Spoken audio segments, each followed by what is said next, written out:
So, first thing is, how do you handle anger? I mean, sometimes people really push your buttons that anger wells up inside you. Yes. So, I think when it comes to anger, there's a lot of reasons anger arises. yeah. Right? One of the core reason anger arises is the grasping attitude. Okay. The grasping yourself. Mm-hmm. Me, my. Yeah, so when someone says something bad, anger arises because it's hurting the I. Yeah. Right? Ego. Me. Ego. Yeah, and someone takes something that belongs to me, my.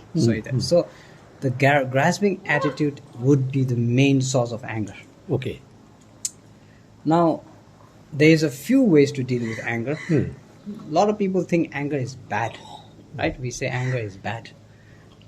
But for me, I think from the perspective of reality, and in reality, anger is not actually bad. Right? Anger is, from one perspective, anger is self-protection. Okay. Right? So with anger, you can protect yourself. You can protect the ones that you have loved. You can protect the things that you have built. And anger gives you the strength to do that. Right? If you do not have anger, then the possibility of having fear will be very strong. Yeah, that is true. Sometimes I don't have anger and I keep shut. Yeah. Then you have fear. I should not react. Yes. So previously I used to react. Now I keep quiet. Yes. So when you don't express anger that much, what happens is fear grows. Okay. When fear grows, then what happens is uncertainty grows. Right? And with uncertainty and fear, then you go into problem again. Oh, right? That's yes. Self-discrimination, Yes. Self-doubt, self-crimination. So these things start to happen. So when it comes to anger, I think one part of anger is destructive anger, which means you act based on anger. Right? So having anger is a reaction. And it's a condition, it's a cause. But what does anger do? Anger gives you the empowerment to act based on anger. Okay. Right? So you start hitting out of anger. You start screaming, shouting, burning, destroying out of anger. Now those are actions of anger.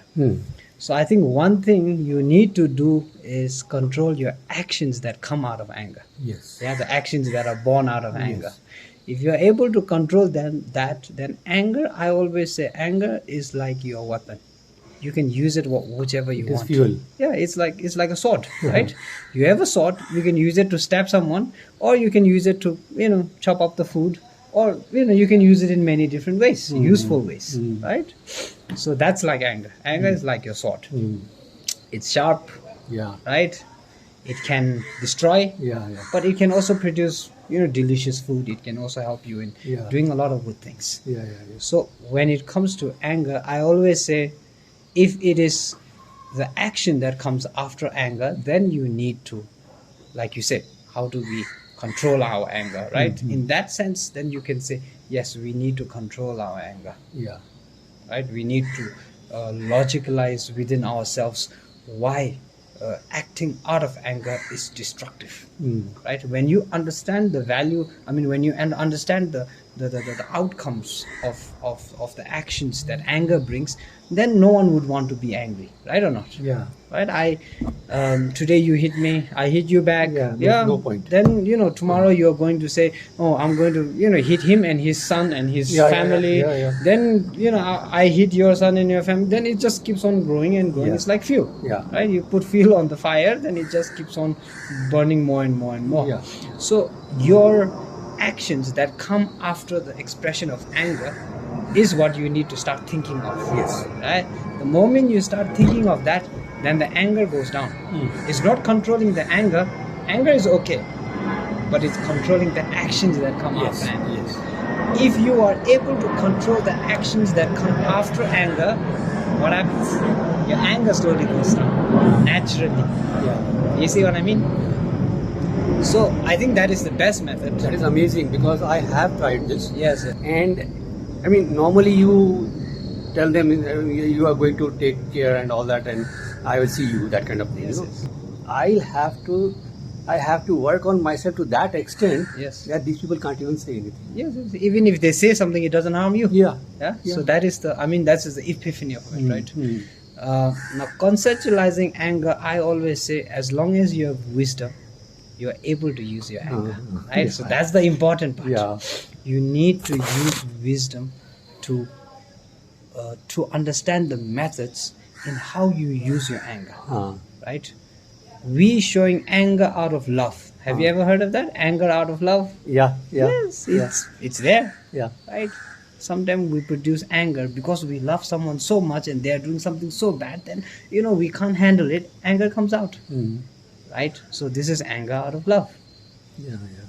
There's anger out of loss. When you lose someone you love so much, then sometimes it gets so frustrating and you start expressing anger. Yeah. So anger comes in many different forms. Yeah. That's what I say. So anger in general is not good.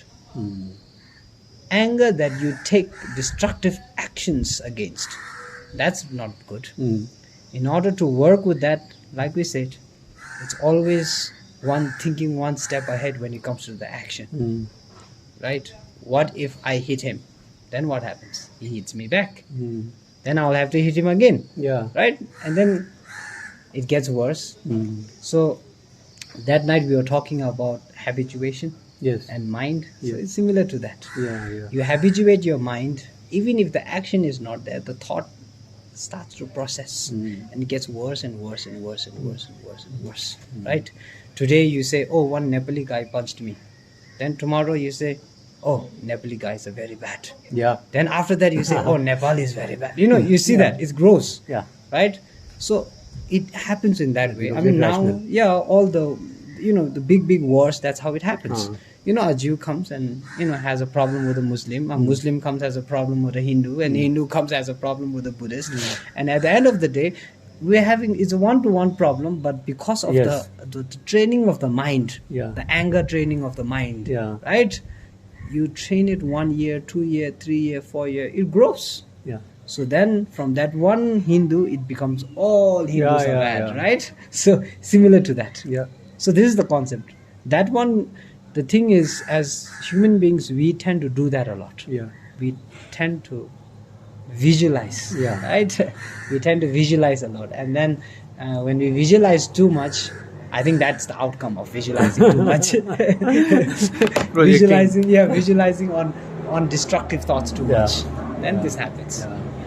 Make sense? Well, perfect.